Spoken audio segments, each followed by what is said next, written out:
Hello बच्चों, एक बार फिर से आपका स्वागत है इस बढ़िया से चैनल पे जिसका नाम है फिजिक्स की दुकान। और ये दुकान सबके लिए मुफ्त है। अब देखिए, आज हम लोग शुरू करने वाले हैं रे ऑप्टिक्स। ठीक है, इससे पहले हम लोग मॉडर्न फिजिक्स पूरी खत्म कर चुके हैं। लगभग 17 वीडियोस हैं। उन 17 के 17 वीडियोस को अगर आपने देख लिया मेरे चैनल पे जाके, तो आपकी मॉडर्न फिजिक्स पूरी तरीके से तैयार हो जाएगी। कोई भी चीज आपकी गलत नहीं होने वाली है, क्योंकि उसमें बहुत ही ज्यादा डिटेल में, चाहे वो नीट पॉइंट ऑफ व्यू से देखो, चाहे वो जेई पॉइंट ऑफ व्यू से देखो, चाहे वो बोर्ड पॉइंट ऑफ व्यू से देखो, काफी अच्छे वीडियोस हैं। उसको जाके आप देखिए। वीडियोस की ड्यूरेशन भी कुछ ज्यादा नहीं है, लगभग 35 से 40 मिनट का एवरेज टाइम ड्यूरेशन है उन वीडियोस का। ठीक है, तो आप हर वीडियोस को 35-40 मिनट में खत्म कर सकते हो। ठीक है, और किसी भी चैप्टर को बहुत आसान तरीके से कुछ मिनट्स में खत्म कर सकते हो। ठीक है, तो वो बहुत ज़्यादा इंपॉर्टेंट प्लेलिस्ट है। आप जाके मेरे चैनल पे जाइए फिजिक्स की दुकान में, उसमें आपको मिलेगा मॉडर्न फिजिक्स पूरा। न्यूक्लियर फिजिक्स की अलग प्लेलिस्ट बनी है, एटॉमिक फिजिक्स की अलग प्लेलिस्ट बनी है, सेमीकंडक्टर की अलग प्लेलिस्ट बनी है। अगर आपको कोई पर्टिकुलर चैप्टर देखना है तो आप पर्टिकुलर चैप्टर भी यहाँ पे देख सकते हो। ठीक है, आज हम लोग को क्या करना है, आज हम लोग को रे ऑप्टिक्स पढ़ना है। रे ऑप्टिक्स का सबसे पहले तो इंपॉर्टेंस जान लीजिए कि इसका इंपॉर्टेंस क्या है। अगर आप नीट पॉइंट ऑफ व्यू से देखो तो लगभग इसमें 2 क्वेश्चन पूछे जाते हैं। ठीक है, हर साल लगभग 2 क्वेश्चन आते ही आते हैं, तय। 2 क्वेश्चन मतलब कितना, 8 नंबर। 8 नंबर बहुत होता है ना, 8 नंबर बहुत होता है। और बोर्ड पॉइंट ऑफ व्यू से देखो तो इसका तो इंपॉर्टेंस बहुत ही ज्यादा है।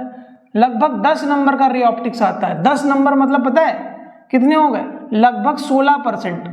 लगभग 16% टोटल मार्क्स के का 16% क्या आता है, रे ऑप्टिक्स ही आती है। तो इसका मतलब आप समझ गए होंगे कि इसकी इंपॉर्टेंस कितनी ज्यादा है।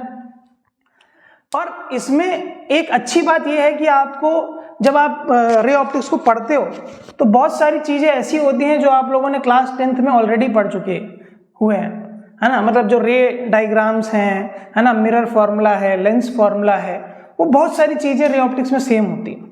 तो इसको समझने में हम लोग को इतनी ज्यादा उलझने नहीं होती हैं, है ना।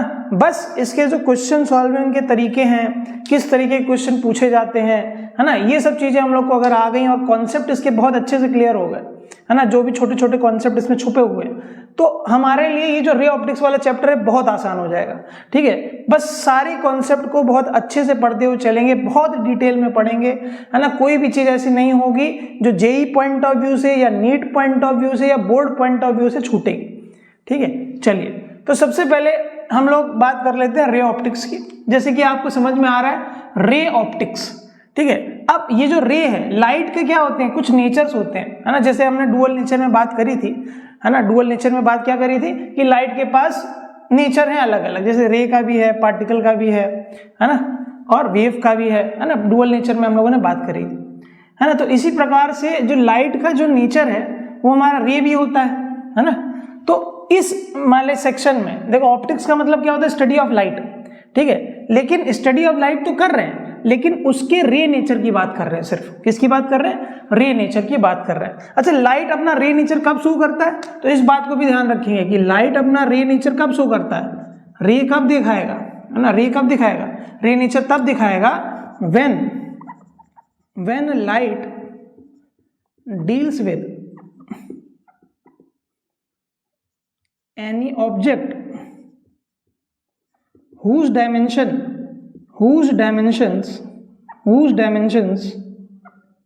are very greater than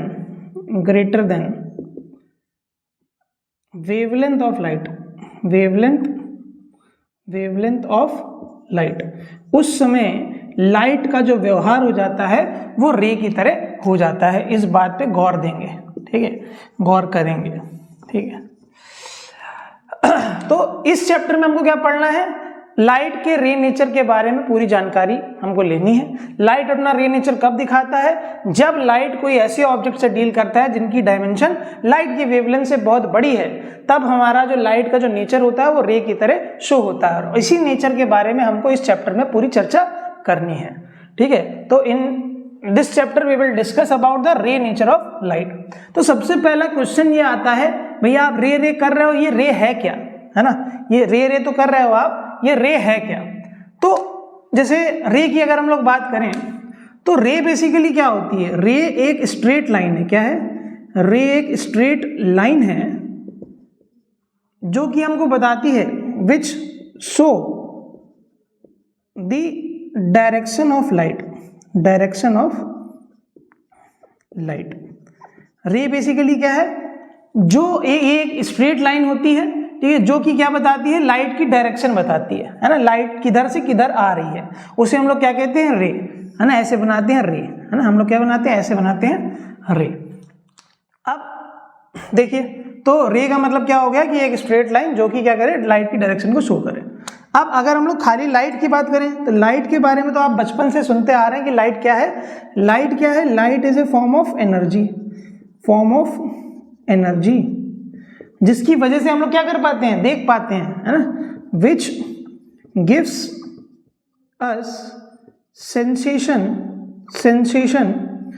of vision, जिसकी वजह से हम लोग क्या कर पाए, किसी भी चीज को देख पाते हैं, है ना। ये लाइट का एक प्रकार की एनर्जी है जिसकी वजह से हम किसी चीज को देख पाते हैं। लाइट की डायरेक्शन को कौन शो करता है, रे शो करती है ना, लाइट की डायरेक्शन को कौन शो करता है, रे शो करती है, ठीक है। अब खूब सारी रेस को मिला दिया जाए तो क्या बनता है, तब बनता है बीम ऑफ लाइट, है ना। ऐसे ही खूब सारी रेस को मिला दिया जाए, अगर आप कहें bundle of rays, bundle of rays, उसको क्या कहते हैं, बंडल ऑफ रेस को कहते हैं हम लोग बीम।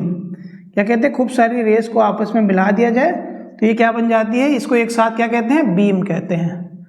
क्या कहते हैं, बीम, ठीक है, बीम ऑफ लाइट, ठीक है। तो लाइट क्लियर हो गया। लाइट क्या होता है, लाइट एक प्रकार की एनर्जी होती है जिसकी वजह से हम लोग देख पाते हैं। लाइट की डायरेक्शन को शो करने के लिए हम लोग रे बनाते हैं, है ना। ये जो रे होती है एक स्ट्रेट लाइन होती है जो कि लाइट की डायरेक्शन को शो करती है, और खूब सारी रेस को मिला दिया जाए तो बीम बनती है, ठीक। ये चीज क्लियर है। लाइट का जो नेचर होता है वो 3 प्रकार का होता है, रे, वेव और पार्टिकल, ठीक है। कभी कभी ये रे नेचर शो करती है, कभी कभी वेव और कभी कभी पार्टिकल नेचर।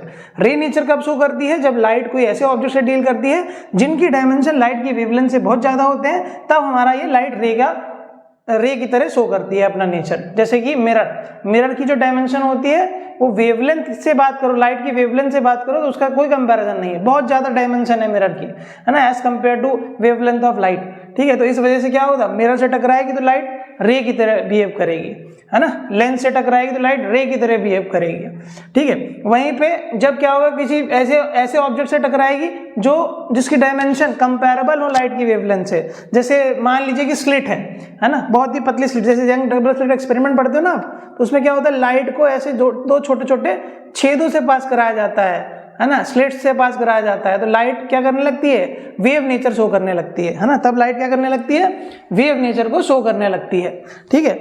और उसके बाद पार्टिकल नेचर, वेव नेचर की बात हम लोग वेव ऑप्टिक्स में करेंगे, इसमें हम लोग को बात नहीं करनी है। पार्टिकल नेचर की बात हम लोगों ने डुअल नेचर में ऑलरेडी कर रखे हैं, ठीक है। उसमें हम लोगों ने क्या पढ़ा था, फोटो इलेक्ट्रिक इफेक्ट, वो बेसिकली लाइट के पार्टिकल नेचर से ही हम लोग उसको प्रूफ करते हैं। और एक इफेक्ट और होता है जिसे हम लोग क्वांटम इफेक्ट कहते हैं, ये हमारे अभी मतलब का नहीं है क्योंकि नीट के सिलेबस से हट चुका है, ठीक है।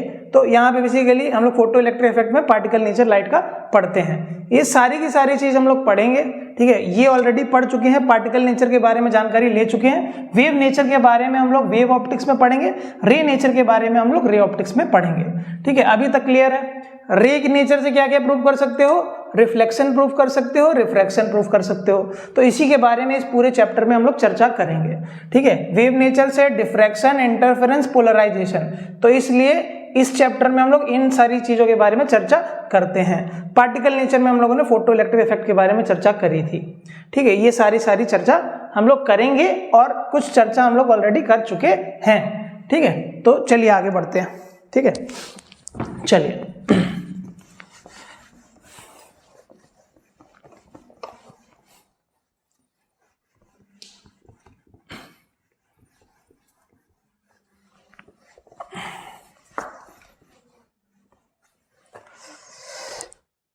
देखिए, अब जैसे कि इसमें हम लोग को बेसिकली लाइट के बारे में तो बात करनी है, उसके रे नेचर के बारे में बात करनी है।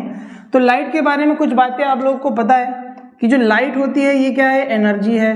क्या है, एनर्जी है, ठीक है। और ये जो लाइट है ये क्या करती है, ये हमेशा क्या करती है, स्ट्रेट पाथ को फॉलो करती है, मतलब रेक्टिलिनियर प्रोपोगेशन करती है, रेक्टिलिनियर प्रोपोगेशन करती है, प्रोपोगेशन करती है, ठीक है। और क्या बारे में, इसके बारे में आप लाइट के बारे में कह सकते हो, लाइट की जो स्पीड होती है, लाइट की स्पीड कितनी होती है, स्पीड ऑफ लाइट कितनी होती है, 3 × 10⁸ मीटर पर सेकेंड होती है। ठीक है, ये तो किसमें होती है, ये स्पीड होती है जब वैक्यूम होता है, क्या होता है, वैक्यूम होता है, तब होता है। ठीक है, फिर लाइट की स्पीड चेंज हो जाती है, जब मीडियम आता है तो उसके हिसाब से चेंज हो जाती है। वो चीज़ हम लोग आगे पढ़ेंगे, रिफ्रैक्शन में पढ़ने वाले, इसलिए अभी यहाँ पे उसकी चर्चा हम लोग नहीं करेंगे। ठीक है, तो इतनी चीज़ें के बारे में तो लाइट के बारे में हमको पता है। एक चीज़ और है जिसे हम लोग नाम देते हैं फेरमेट्स प्रिंसिपल।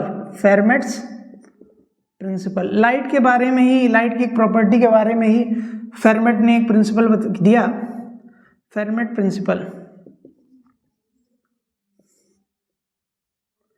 फेरमेट प्रिंसिपल क्या कहता है, फेरमेट प्रिंसिपल ये कहता है कि लाइट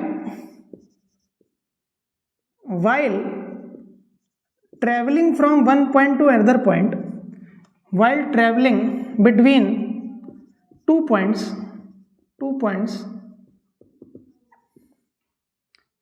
always takes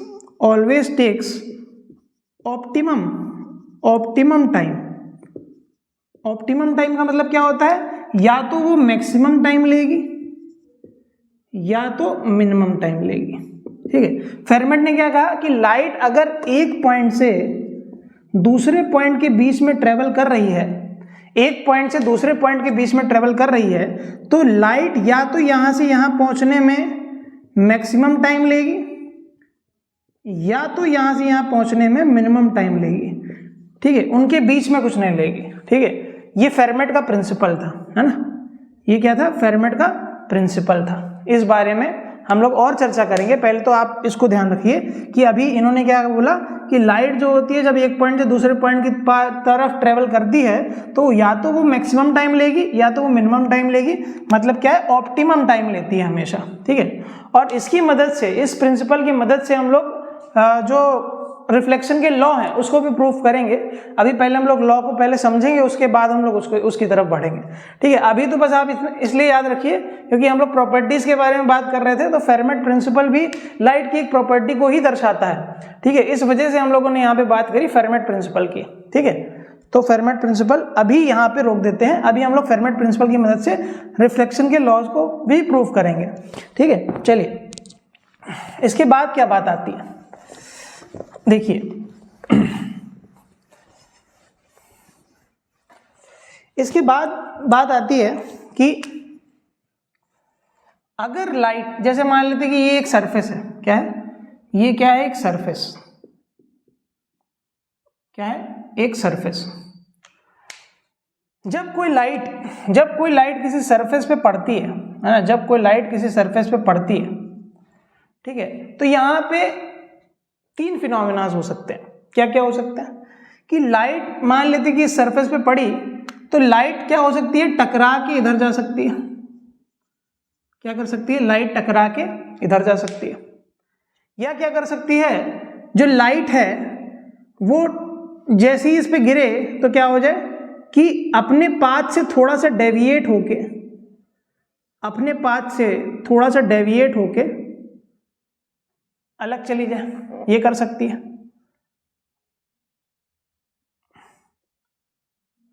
ठीक, या तो ये कर सकती है, या तो तीसरी चीज ये कर सकती है कि ये जो लाइट इस पे फॉल कर रही है, ये सरफेस इस लाइट को एब्जॉर्ब कर ले, है ना। 3 चीजें हो सकता है, या तो क्या हो सकता है ना, if light falls on any surface then one or more of this phenomena occur। कौन कौन सा, नंबर 1 या तो होता है रिफ्लेक्शन। क्या होता है, रिफ्लेक्शन क्या हो रहा है कि लाइट इस पे पड़ रही है और टकरा के वापस जा रही है, this is called reflection of light. तो इसे कहते हैं बाउंसिंग बैक ऑफ लाइट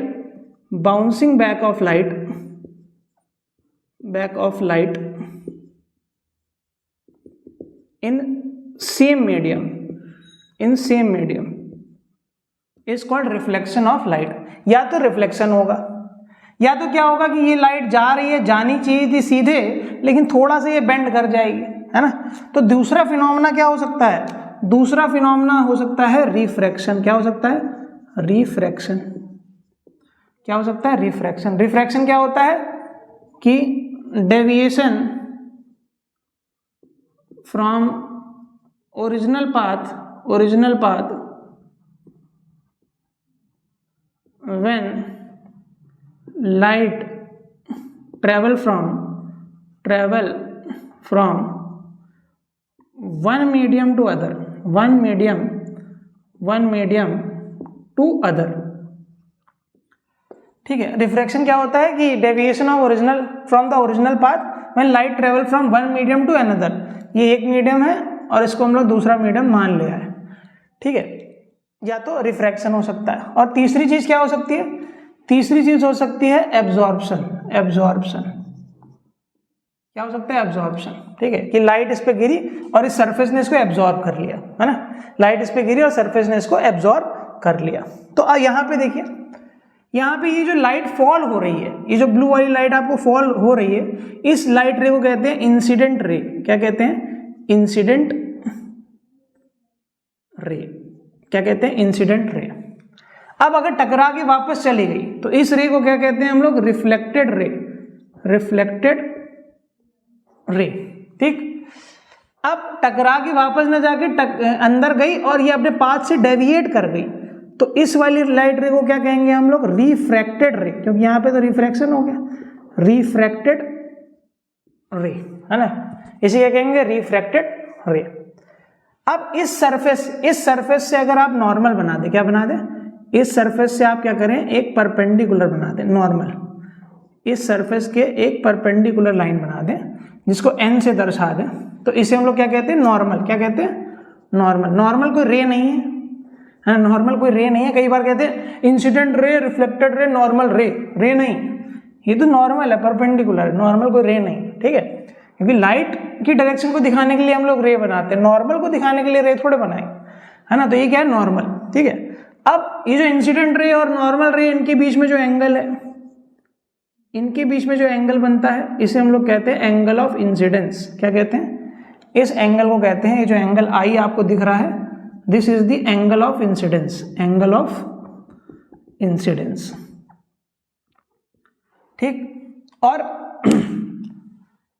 ये जो रिफ्लेक्ट होके लाइट गई है तो रिफ्लेक्टेड रे, तो रिफ्लेक्टेड रे और नॉर्मल के बीच में जो एंगल बन रहा है, क्या बन रहा है? इसे एंगल ऐसे कह देते हैं आर। तो इस एंगल आर को हम लोग कहते हैं angle of reflection. Angle of reflection, ठीक है। और ये जो हमारा ये जो लाइट रे इधर आई है, ये वाली, ठीक है, ये जो लाइट रे इधर आई है, ठीक है, ये जो बनाती है नॉर्मल के साथ ये एंगल, ये इसको मान लेते हैं कैपिटल आर बोल दिया, तो ये क्या है? Angle of refraction. क्या है?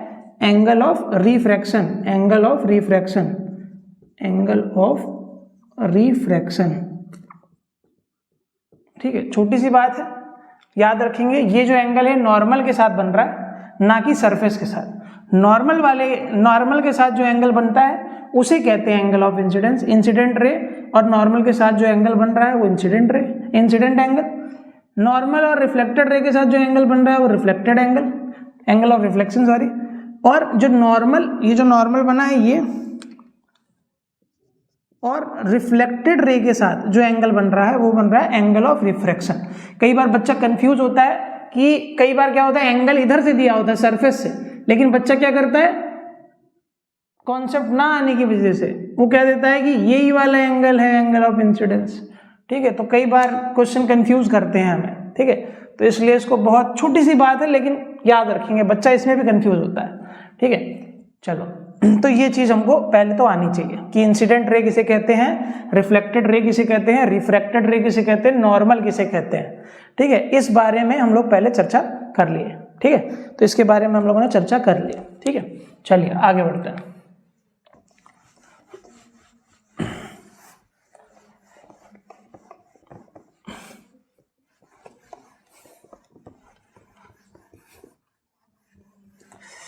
तो रिफ्लेक्शन के बारे में हम लोग ये तो जान गए, रिफ्लेक्शन क्या होता है, bouncing back of light in same medium, ठीक है, इज कॉल्ड रिफ्लेक्शन, ठीक है। तो रिफ्लेक्शन के कुछ नियम भी होते हैं, क्या होते हैं, रिफ्लेक्शन के कुछ 2 नियम होते हैं। तो हम लोग हेडिंग डालेंगे लॉज ऑफ रिफ्लेक्शन, क्या डालेंगे, लॉज ऑफ रिफ्लेक्शन, ठीक है, हेडिंग डालेंगे लॉज ऑफ रिफ्लेक्शन, ठीक। मान लेते हैं कि हमने एक सरफेस लिया, ये हमने एक सरफेस लिया, ठीक है, ये एक सरफेस है, वेल पॉलिश्ड भी हो सकता है, वेल पॉलिश नहीं भी हो सकता है, रिफ्लेक्शन तो तभी भी होगा, है ना। ये एक पॉलिश सरफेस है, पॉलिश्ड सरफेस, ठीक है। अब क्या होगा कि मान लेते हैं कि इस पे एक लाइट रे गिरी, तो हमने बताया कि जो लाइट रे गिरती है उसे हम लोग क्या कहते हैं, इंसिडेंट रे, ठीक है। उसके बाद इसमें रिफ्लेक्शन हुआ, ठीक है, और लाइट रे कैसे चली गई, टकरा के चली गई इधर, ठीक है, टकरा के चली गई इधर, ठीक। अब ये बना लिया हमने क्या, नॉर्मल, ये क्या बना लिया, नॉर्मल, ये बना लिया हमने नॉर्मल, ठीक, ये हमने बना लिया नॉर्मल।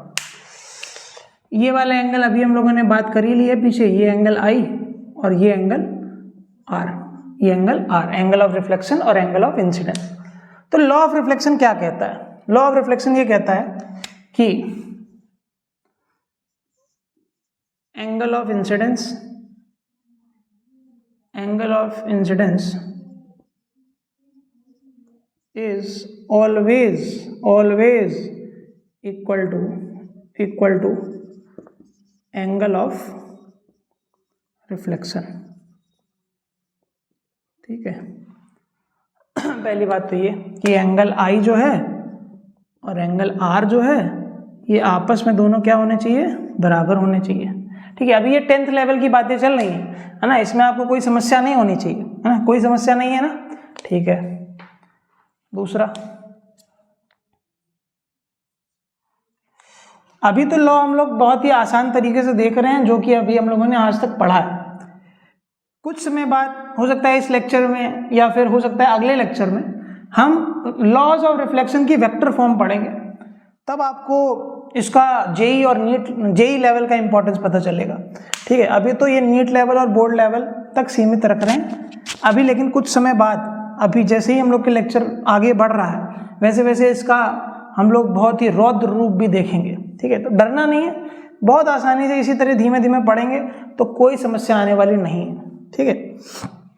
दूसरी चीज क्या कहता है ये जो लॉ ऑफ रिफ्लेक्शन है कि जो इंसिडेंट रे है, incident ray, reflected ray and normal रे नहीं, normal lies on the same plane,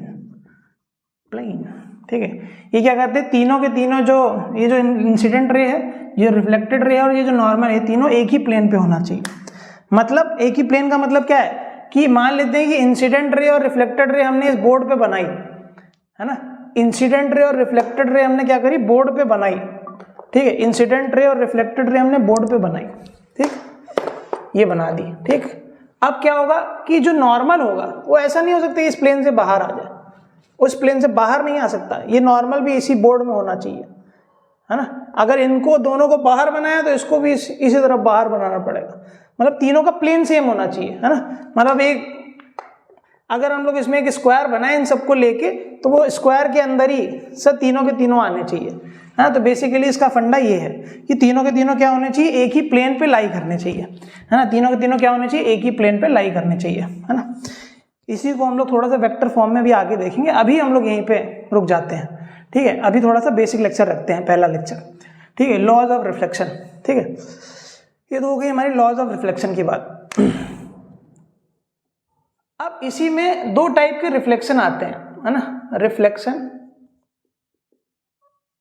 types. कौन कौन से रिफ्लेक्शन होते हैं, 2 टाइप के रिफ्लेक्शंस होते हैं। एक होता है हमारे पास रेगुलर रिफ्लेक्शन, कई बुक में इसे स्पेकुलर रिफ्लेक्शन भी कहते हैं, और दूसरा होता है डिफ्यूज रिफ्लेक्शन, या फिर इर्रेगुलर, पहले लिख लो,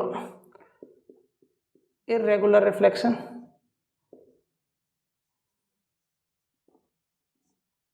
या फिर डिफ्यूज रिफ्लेक्शन इसे कहते हैं।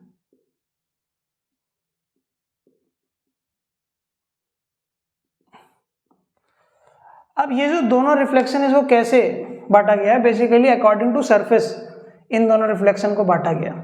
ये जो हमारा रेगुलर रिफ्लेक्शन होता है, इसमें क्या होता है कि मान लेते हैं कि एक सरफेस है जो कि परफेक्टली स्मूथ है ना। कैसी सरफेस है? Smooth surface. कैसी सरफेस है? Smooth surface. जब स्मूथ सरफेस है तो क्या हुआ कि मान लेते हैं कोई रे ऑफ लाइट इस पे फॉल हुई, कोई रे ऑफ लाइट इस पे फॉल हुई, टकरा के इधर चली गई, रिफ्लेक्शन हुआ। फिर रे ऑफ लाइट कोई आई, इससे टकराई, इधर चली गई, रिफ्लेक्शन हुआ। रे ऑफ लाइट आई, टकराई, फिर इधर चली गई। ठीक। और एक सरफेस मान लेते कुछ ऐसी है, ठीक है, एक सरफेस ऐसी है, इसमें क्या होगा कि इसमें लाइट पड़ेगी, ठीक है, और टकरा के मान लेते हैं इधर चली गई, इस पे लाइट पड़ी और टकरा के इधर चली गई। अब मान लेते हैं लाइट इस पे पड़ी, टकरा के इधर चली गई, ठीक। लाइट इस पे पड़ी, जैसे आई थी वैसे ही चली गई। लाइट इस पे पड़ी, टकरा के मान लेते इधर चली गई, ठीक। तो बेसिकली आपको दो तरीके के रिफ्लेक्शन दिख रहे हैं। यहाँ पे क्या दिख रहा है कि जितने भी एंगल ऑफ इंसिडेंस हैं, जितने भी एंगल ऑफ इंसिडेंस अगर आप नॉर्मल बनाएं किसी पे भी, वो लगभग सारे एंगल ऑफ इंसिडेंस आपस में बराबर ही है ना। मतलब ये जो लाइट गिर रही है, इंसिडेंट हो रही है, वो लगभग सारे बराबर एंगल पे इंसिडेंट हो रही है। लेकिन यहाँ पे अगर आप देखेंगे तो सब जगह एंगल ऑफ इंसिडेंस अलग है। अगर आप यहाँ पे नॉर्मल बनाएं तो यहाँ पे एंगल ऑफ इंसिडेंस बड़ा दिख रहा है, अगर आप यहाँ पे नॉर्मल बनाएं तो यहाँ पे एंगल ऑफ इंसिडेंस छोटा दिख रहा है। तो अगर सरफेस स्मूथ है, अगर सरफेस रेगुलर है, उसमें जो रिफ्लेक्शन हो रहा है तो उसे हम लोग क्या कहते हैं? Regular reflection. उसमें हम लोग क्या कहते हैं? उसे हम लोग कहते हैं रेगुलर रिफ्लेक्शन। अगर सरफेस स्मूथ नहीं है और सरफेस थोड़ा सा ऊबड़ खाबड़ है, उसमें रिफ्लेक्शन देख रहे हैं, तो उस टाइप के रिफ्लेक्शन को हम लोग कहते हैं इर्रेगुलर रिफ्लेक्शन, ठीक। तो अब कई बार क्या होता है, बच्चों को कंफ्यूजन होता है कि यहाँ पे तो लॉ ऑफ रिफ्लेक्शन फेल हो रहा है, ये जो इर्रेगुलर सरफेस है वहां पे लॉ ऑफ रिफ्लेक्शन फेल हो रहा है, क्योंकि अरे ये तो अलग अलग एंगल ऑफ इंसिडेंस आ रहे हैं। अरे एंगल ऑफ इंसिडेंस अलग अलग हैं, लेकिन angle of incidence will always equal to angle of reflection in every case. क्यों? क्योंकि अगर आप इस सरफेस को मान लेते हैं, थोड़ा सा जूम करते हैं, ठीक है, थोड़ा सा जूम करते हैं, जैसे मान लेते हैं कि इस वाली लाइट रे को देख रहे हैं, ऐसा कुछ इस पे फॉल हो रहा है, ऐसा, ठीक है, ऐसा कुछ इस पे फॉल हो रहा है। अब हमने क्या करा कि यहाँ पे एक नॉर्मल बनाया सरफेस का, और ये इधर जा रहा है ना, रिफ्लेक्टेड रे। तो आपके लिए ये वाला एंगल तो सबके लिए अलग अलग, ये वाला जो एंगल ऑफ इंसिडेंस है वो तो सबके लिए अलग अलग है। लेकिन आप अगर एंगल ऑफ इंसिडेंस और एंगल ऑफ रिफ्लेक्शन की बात करेंगे, हर केस में सेम आएगा। चाहे आप इस केस में देखो, चाहे आप इस केस में देखो, अगर यहाँ पे एंगल ऑफ इंसिडेंस ये है, एंगल ऑफ रिफ्लेक्शन ये है, तो angle of incidence is always equal to angle of reflection, ठीक है। But angle of incidences by which light is falling on that any surface, ठीक है, तो वो अलग अलग होगा, है ना। तो यहाँ पे लॉ ऑफ रिफ्लेक्शन फेल नहीं होते हैं, चाहे वो सरफेस रेगुलर हो, चाहे वो रेगुलर रिफ्लेक्शन हो, चाहे वो इरेगुलर रिफ्लेक्शन हो, यहाँ पे लॉ ऑफ रिफ्लेक्शन कभी भी फेल नहीं होते हैं। लॉ ऑफ रिफ्लेक्शन दोनों केसेस में वैलिड होते हैं। इस केस में भी वैलिड है, क्योंकि जब आप नॉर्मल बनाएंगे जहां पे लाइट फॉल हो रही है, तो हर बार एंगल ऑफ इंसिडेंस और एंगल ऑफ रिफ्लेक्शन बराबर आएंगे। लेकिन अगर आप सारे एंगल ऑफ इंसिडेंसेस को देखेंगे, वो अलग अलग आएंगे। लेकिन अगर आप उसी पर्टिकुलर एंगल ऑफ इंसिडेंस के लिए एंगल ऑफ रिफ्लेक्शन देखेंगे तो वो सेम आएगा। तो इस वजह से जो लॉज ऑफ रिफ्लेक्शन है वो क्या रहते हैं? वैलिड रहते हैं, चाहे वो रेगुलर रिफ्लेक्शन हो, चाहे वो डिफ्यूज रिफ्लेक्शन हो, ठीक है। तो यहाँ पे नोट डाल के लिख लीजिएगा, ठीक है, नोट डाल के लिख लीजिएगा कि लॉज ऑफ रिफ्लेक्शन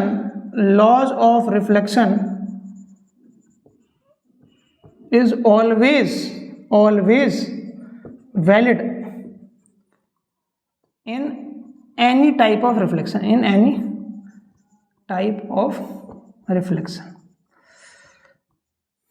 ठीक है। चलिए आगे बढ़ते हैं।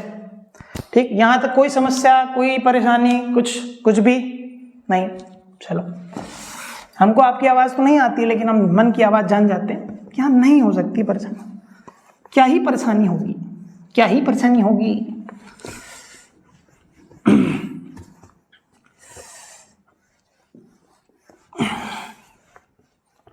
वैसे भी यूपी के टीचर बढ़िया होते हैं ना।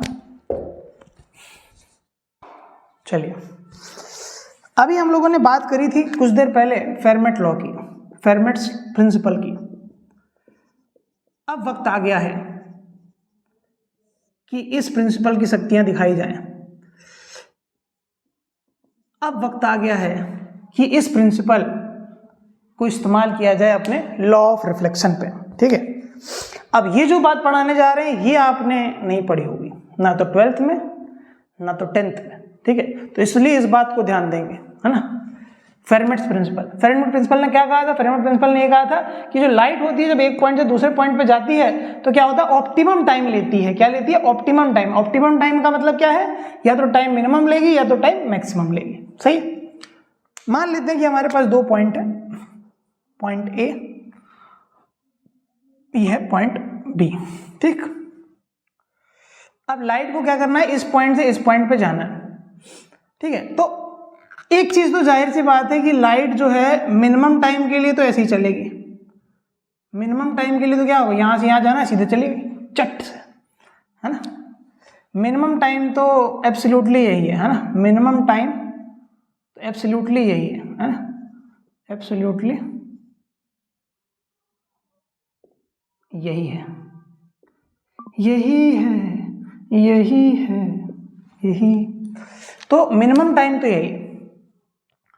लेकिन मान लेते हैं ये हमारा रिफ्लेक्शन हो रहा है, ये एक सरफेस है जिससे रिफ्लेक्शन होना है। ठीक है, ये सरफेस है जिससे रिफ्लेक्शन होना है। तो मान लेते हैं कि ये लाइट है मैक्सिमम टाइम कैसे लेगी। देखो, मिनिमम टाइम के लिए तो ये बन गया, ठीक है, लेकिन मैक्सिमम टाइम लेते समय क्या होगा कि लाइट मान लेते हैं कि यहां पे टकराई और यहां से टकरा के फिर इसके पास आई, और ऐसे टकरा के आई कि इसने मैक्सिमम टाइम लिया।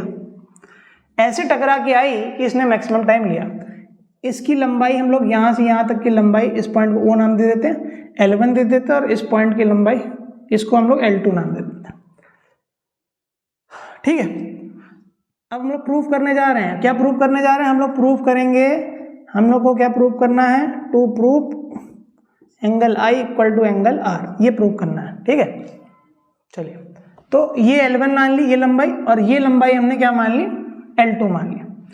मान लेते हैं अब यहां से क्या गिराया? परपेंडिकुलर गिराया। क्या गिराया? एक परपेंडिकुलर गिराया। यहां से भी हमने क्या कर दिया? एक परपेंडिकुलर गिरा दिया। ठीक, गिरा दिया। इस लेंथ को कुछ नाम दे देते A, और ये लेंथ मान लेते हैं B। ठीक, ये लेंथ को नाम देते हैं B। अब मान लेते हैं कि इस पॉइंट और इस पॉइंट की अगर हम लोग बात करें, ठीक है, तो अगर हम लोग पूरी डिस्टेंस यहां से L मानते हैं तो ये डिस्टेंस अगर x मान लें तो ये बची हुई L माइनस एक्स हो जाएगी। अगर इस पॉइंट से लेके इस पॉइंट की डिस्टेंस को हमने कंसीडर कर लिया L है, यहां से यहां तक की जो दूरी है उसको अगर L मान लिया है, ठीक, कैपिटल L मान लिया है, तो अगर इतने हिस्से को x मानेंगे तो इतना हिस्सा अपने आप L माइनस एक्स हो जाएगा। सही बात।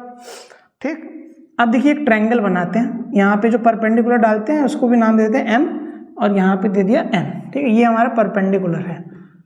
ठीक है, तो ये कंस्ट्रक्शन किया है, कंस्ट्रक्शन को देखेंगे ध्यान से। देखिए, अब हम लोग प्रूव करने वाले एंगल I बराबर एंगल R। ठीक है, अच्छा एंगल I है कहाँ? एंगल I, ये है एंगल I। सही है। एंगल R कहाँ है? एंगल R ये है, ये एंगल R। अच्छा बताओ, ये एंगल I तो ये भी क्या एंगल I? सही है, ये एंगल I तो ये भी angle I, alternate interior angle. ये एंगल R तो ये वाला एंगल भी एंगल R। सही है, एंगल R। सही है, ठीक है, यहां तक कोई समस्या, कोई परेशानी नहीं। देखिए अब देखते हैं इन ट्रेंगल AOM, अगर AOM की बात करें तो हम लोग क्या ये लिख सकते हैं L1 square is equal to A square plus X square, लिख सकते हैं। पाइथागोरस थ्योरम लगाइए, L1 square equal to A square plus X square. ठीक है, तो एक तो ये चीज, ठीक, तो L1 इज इक्वल टू क्या हो जाएगा, अंडर रूट के अंदर A square plus X square. ठीक है, इसको इक्वेशन 1 नाम दे देते हैं। ठीक है, अब इस ट्रायंगल में देखते हैं इन ट्रायंगल BON, ठीक है, तो BON वाले ट्रायंगल में देखिए, BON वाले ट्रायंगल में अगर आप देखोगे तो क्या है, L2 square is equal to B square plus L minus x का होल स्क्वायर। तो L2 इज इक्वल टू हो जाएगा अंडर रूट के अंदर B square plus L minus x का होल स्क्वायर। ये हमने सेकंड इक्वेशन मान लिया। ठीक, अच्छा, जो टोटल पाथ लेंथ जो कवर करेगी वो क्या हो जाएगी, यहां से गई और यहां पे आई है, तो टोटल लेंथ L टोटल की अगर बात करें तो L टोटल क्या है, L1 प्लस L2 है कि नहीं। तो यहाँ पे L टोटल की वैल्यू क्या हो जाएगी, L1 की वैल्यू क्या है, L1 की वैल्यू है अंडर रूट के अंदर A square plus x square, और L2 की वैल्यू क्या है, B square plus L minus x का होल स्क्वायर। ठीक, अब क्या करना है, अब हमें क्या करना है, फेरमेट प्रिंसिपल के अकॉर्डिंग क्या होना चाहिए था, टाइम मैक्सिमम लेगा या तो टाइम मिनिमम लेगा। ठीक है, अब टाइम मैक्सिमम लेगा कब, जब लेंथ मैक्सिमम कवर करेगा, है ना, लेंथ ज्यादा कवर करे तो टाइम ज्यादा लेगा। तो इसका मतलब अगर इसको हम लोग इस लेंथ को, ये जो लेंथ है इसको अगर हम लोग मैक्सिमम कर दें, इस लेंथ को मैक्सिमम कर दें तो क्या हो जाएगा, टाइम मैक्सिमम लगेगा। तो मैक्सिमम के लिए क्या करते हैं हम लोग, डिफरेंशिएट, है ना। तो क्या करेंगे, फॉर मैक्सिमम टाइम क्या होगा कि DLT divide by DX equal to 0, है ना। मैक्सिमम टाइप की क्या होना चाहिए, वही मैक्सिमम मिनिमा का कॉन्सेप्ट लगाया, ठीक है, कि ये 0 होना चाहिए। ठीक है, अब इधर देखिए इधर पे अगर आप इसको डिफरेंशिएट करके x के रिस्पेक्ट में और 0 के बराबर करो तो क्या होगा, देखिए यहाँ पे इधर तो 0 ही लिख लेते हैं। अब इसका डिफरेंशिएशन क्या होगा, 1/2 under root A square plus x square, और एक्स स्क्वायर का करेंगे तो कितना हो जाएगा, 2x। फिर उसी प्रकार से यहाँ पे क्या हो जाएगा, plus 1/2 under root B square plus L minus x का होल स्क्वायर। ठीक है, और अंदर वाले का करोगे तो B स्क्वायर का तो 0 और L माइनस एक्स का करोगे तो हो जाएगा 2 टाइम्स L माइनस एक्स, और माइनस एक्स का करोगे तो -1, ये हो जाएगा। सही बात। अच्छा, यहां से आप एक चीज कर सकते हो, 2 उड़ा सकते हो, ये वाला 2 और ये वाला 2 उड़ा सकते हो। अब ये जो माइनस का L minus x divide by ये है, इसको उठा के 0 के उधर भेज दिया तो क्या हो जाएगा, उधर हो जाएगा L minus x divide by, ये भी नीचे वाला भी चला गया उधर, कितना हो गया, B square plus L minus x का whole square is equal to, इधर क्या बचा, ये वाला x upon under root A square plus x square. यहां तक कोई समस्या, कोई परेशानी, हमने क्या किया, जो नेगेटिव वाला पार्ट था इसको उठा के उधर भेज दिया, है ना, तो पॉजिटिव हो गया। अब यहाँ पे एक चीज देखिए, बहुत जादू वाली चीज हो गई कि अगर आप इस ट्रायंगल में देखिए, ये जो ट्रायंगल आपको AOM दिख रहा है, इस ट्रायंगल में अगर आप देखोगे तो साइन आई, अगर आप साइन आई लगाओ तो क्या हो जाएगा, साइन आई इसमें साइन आई लगाओ तो साइन आई क्या होगा, परपेंडिकुलर क्या, ये x, है ना, और हाइपोटेनियस क्या, under root A square plus x square, है ना। तो इसका मतलब साइन आई की जगह लिख सकते हैं x divide by under root A square plus x square, और यही तो ये लिखा है x upon under root A square plus x square, मतलब इसकी जगह तो साइन आई लिख सकते हैं, है ना। तो इसका मतलब ये क्या इंप्लाइज है कि इसकी जगह लिख सकते हैं हम लोग साइन आई। ठीक, अब इसकी जगह पे क्या कुछ लिख सकते हैं क्या, तो इस ट्रायंगल में देखिए, ये जो ट्रायंगल आपको दिख रहा है BON, इसमें अगर आप साइन आर लगाएं तो साइन आर बराबर क्या होगा, sine R is equal to perpendicular क्या है, L माइनस एक्स, ठीक है, और हाइपोटेन्यूज क्या है, अंडर रूट के अंदर B square plus L minus x का होल स्क्वायर। ठीक है, वही लिखा है। तो इसका मतलब क्या है कि इसकी जगह हम लोग क्या लिख सकते हैं, साइन आर लिख सकते हैं। क्या लिख सकते हैं, साइन आर, है ना। अगर साइन आई साइन आर के बराबर है तो एंगल आई एंगल आर के बराबर होगा। ठीक है, तो ये हमारा हो गया प्रूफ, है ना, क्या हो गया, प्रूफ। ठीक, ये हमारा हो गया प्रूफ। ठीक है, तो इस प्रकार से फेरमेट प्रिंसिपल की मदद से हम लोग एंगल ऑफ इंसिडेंस को एंगल ऑफ रिफ्लेक्शन के बराबर प्रूफ कर सकते हैं। तो ये तो रहा हमारा फेरमेट प्रिंसिपल। ये बात आपको कहीं पे भी नहीं देखने को मिलेगी, है ना, आप जितने भी यूट्यूब वीडियोस देखोगे उसमें आपको नहीं मिलेगा। ठीक है, इस वजह से ये इंपॉर्टेंट बात है जो कहीं नहीं पढ़ाई जाती, वो मैं पढ़ाऊंगा आपको। ठीक है, चलिए आगे बढ़ते हैं।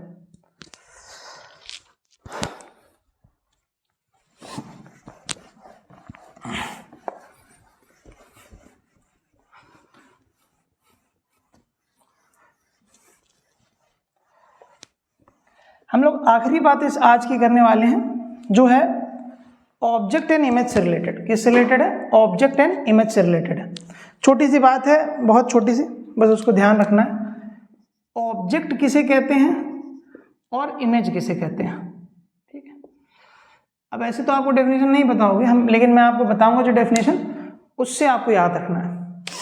ऑब्जेक्ट का मतलब ये होता है, ऑब्जेक्ट का मतलब होता है point where all the incident ray intersects। ठीक है, ऑब्जेक्ट का मतलब क्या है? वो पॉइंट जहां पे इंसिडेंट रे आके इंटरसेक्ट कर रही है ना, इंसिडेंट रेज आके जहां पे इंटरसेक्ट कर रही हैं, उस पॉइंट को हम लोग क्या कहते हैं? ऑब्जेक्ट कहते हैं। इमेज के बारे में बात करें तो इमेज क्या होता है? Point where all the reflected rays और रिफ्रैक्टेड रेज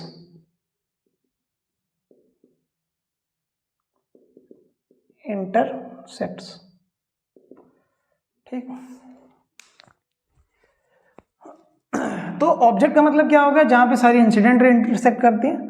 और इमेज का मतलब क्या होगा? जहां पे सारी रिफ्लेक्टेड रे या रिफ्रैक्टेड रे इंटरसेक्ट कर रही हैं, उसे हम लोग कहते हैं इमेज। ठीक है, और इसी के आधार पे जो इमेज है, ऑब्जेक्ट है, उसको भी दो तरीके के ऑब्जेक्ट में बांटा गया है। एक होता है रियल ऑब्जेक्ट और एक होता है वर्चुअल ऑब्जेक्ट। इसी प्रकार से इमेज को भी दो भागों में बांटा गया है। एक होता है रियल इमेज और एक होता है वर्चुअल इमेज।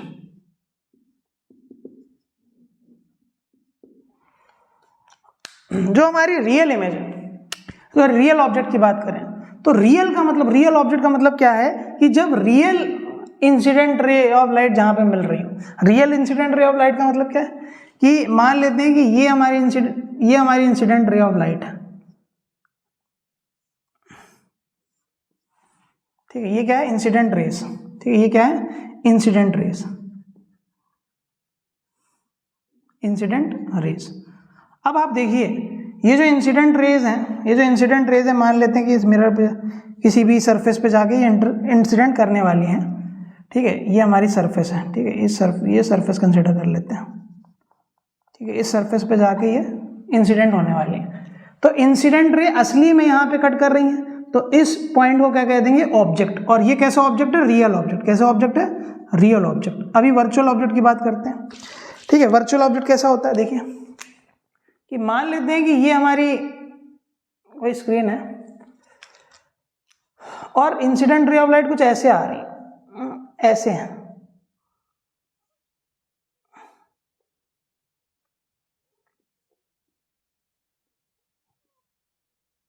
ऐसे आ रही है।